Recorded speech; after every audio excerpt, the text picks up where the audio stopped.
Voilà. Est-ce que vous avez des conseils sur les spécialités qu'il faut prendre au lycée? Lesquelles vous avez pris? Mathématiques, c'est vraiment... N'hésitez pas à les maths, prendre c'est pas nécessaire. Ouais, la SI c'est pas nécessaire, alors que la physique vraiment, c'est vrai qu'on voit. C'est pas que c'est nécessaire, mais ouais. La SI c'est pas nécessaire. Après, maths SI, il y a toujours un complément de physique. Donc moi je parle aussi dans mon cas, j'ai pas fait du coup de chimie en terminale.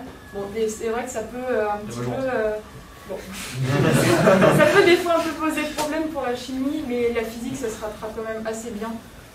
Et puis sinon il suffit de reprendre les cours de quelqu'un de terminale pendant les vacances d'été de chimie et il n'y a pas énormément de chapitres non plus, donc ça se fait très bien. En sachant que quand en première année on reprend un peu les bases de la SI, donc si on n'a pas fait de SI en terminale comme en première, c'est pas extrêmement gênant dans le sens où on va le rattraper en allant en cours. Et par contre, du coup, les spécialités maths, j'ai entendu que c'est vraiment obligatoire. Et l'option maths expert, c'est vrai que ça aide beaucoup. Au début de l'année notamment, on refait des chapitres qu'on a déjà fait en maths expert.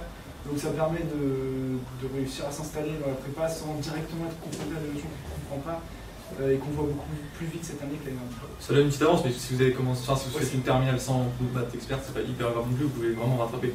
Et c'est juste que ça donne une avance. Pour ceux qui sont maths expert, c'est vraiment une aide. Pour exemple, moi j'ai pas fait maths experte, j'ai fait le programme pendant les vacances d'été seul, mais ça m'a quand même bien aidé de l'avoir vu en avance. Et j'ai fait aussi SI, donc je suis pas très bien calé en physique.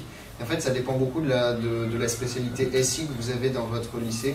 Renseignez-vous sur si elle est bien ou pas, parce qu'en fait, ça peut être une très très bonne avance. Ça peut aussi vous pêcher, parce que moi, par exemple, j'ai pas fait grand-chose en SI au lycée, et j'ai même pas eu cette avance sur la SI. Donc, allez voir, renseignez-vous aussi particulièrement sur les spécialités que vous avez dans votre lycée. Voilà.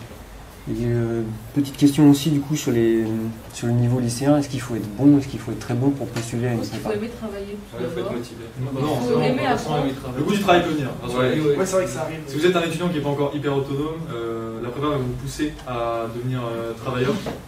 Et ça va vous étonner franchement, mais vous allez changer.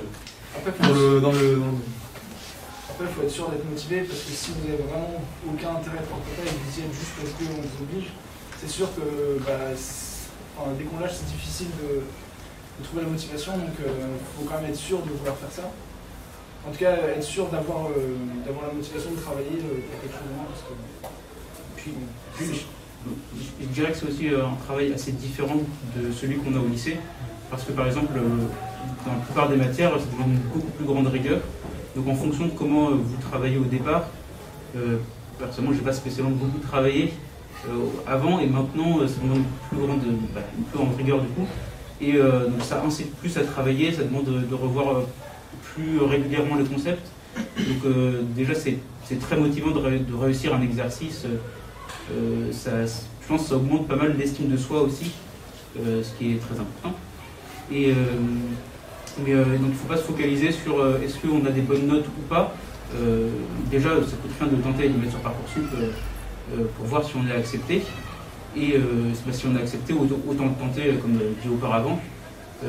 C'est qu'on a les capacités de le faire, et au pire on se rabat sur une autre école qu'on peut faire. Mais surtout on peut se découvrir, comme moi par exemple, on se découvre un potentiel de travail qu'on n'aurait pas cru avoir, au lycée en tout cas, on n'a pas pensé avoir, avec du coup la motivation, l'organisation et l'efficacité, ça arrive tout seul, et en plein milieu d'une année, on peut enfin comprendre qu'on était fait, on va dire, pour cette filière-là, même si au début, on était un peu hésitant. Ok, donc tout ça, ouais, je vois bien sur le travail. Et sur les résultats, par exemple, à quel moment il faut se dire, pour moi, la prépa, c'est fichu, ou il y a bien la passoire Parcoursup qui s'occupera de filtrer en fonction des notes. Mais pour vous dire, moi, j'étais un élève très moyen, pas incroyable. Ça dépend effectivement du lycée. Regardez bien les classements de vos lycées, et surtout dans les sciences et ainsi de suite, mais il y a une forte question de motivation et surtout d'intérêt, en fait, d'intérêt dans les matières scientifiques particulièrement. Si vous aimez être stimulé intellectuellement, c'est vraiment ce qu'il faut. Et après le travail, l'assiduité au travail, ça viendra en fonction de votre appétence pour les sciences, on va dire. Ouais, ça, parce qu'il ne faut pas non plus venir juste pour affronter la prépa, quoi. Enfin, faut quand même que ça vous intéresse un minimum, avoir un maximum. Et à partir de là, normalement, ça devrait aller. Après, il faut quand même avoir des bases solides.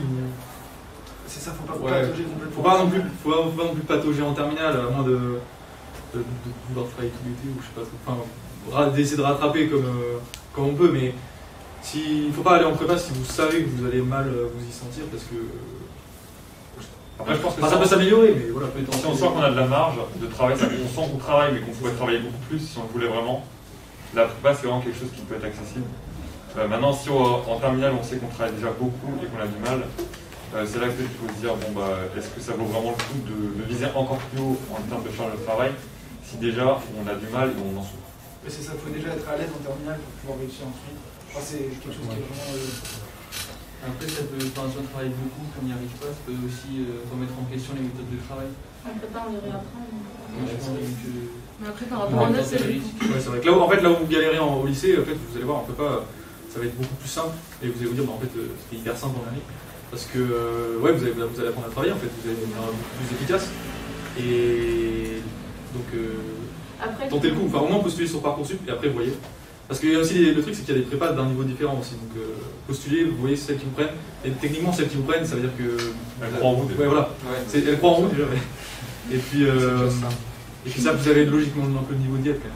Et le meilleur indicatif, en plus, si on a vraiment des doutes, c'est d'en parler avec nos professeurs ou même avec, si on arrive à avoir en contact d'autres élèves via les réseaux sociaux, ou, voilà, pour leur demander eux comment ils se situaient dans ce lycée en particulier, dans cette classe en particulier, parce que ça peut vraiment beaucoup varier selon si on est dans une classe avec par exemple que des personnes qui ont maths, physique, maths expert, ou des personnes qui peuvent avoir des matières où ils vont moins s'intéresser.